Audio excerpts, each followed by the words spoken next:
આજના દિવસની શરૂઆત તો એટલી પ્યારી થઈ છે. મતલબ મિંત્રાનું પાર્સલ આવી જાય એટલે તો ભાઈ એક અલગ જ ખુશી મળે. પછી નાહી ધોઈને ફ્રેશ થઈ જઈએ ત્યાં સુધી મને બીજું પાર્સલ આવી ગયેલું હતું.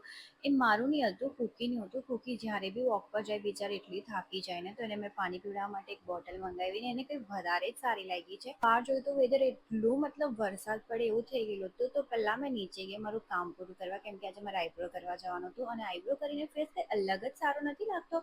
અને આજે જોવા જઈએ છોકરા લોકો પુલમાં એટલું સારું ચીલ કરતા હતા, પણ મને કામ હતું એટલે મેં ગઈ. અને કૂકીની હાલત જો સાચે બિચારી બહુ થાકી જાય.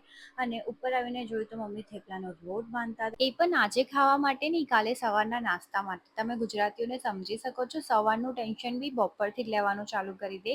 અને પછી એટલું સારું વેધર હતું તો આજે અમે લોકો બનાવવાના હતા સેવપુરી. બસ એની તૈયારી કરી અને સેવપુરીની પ્લેટ લગાવીએ.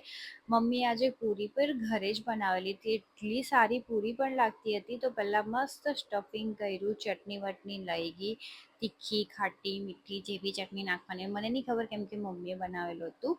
અને પછી એના ઉપર સેવ નાખીએ, કાંદા ટામેટા નાખીએ, ધાણા નાખીએ અને બસ સાચે ગયો તો એટલી સારી લાગતી હતી સેવપુરી.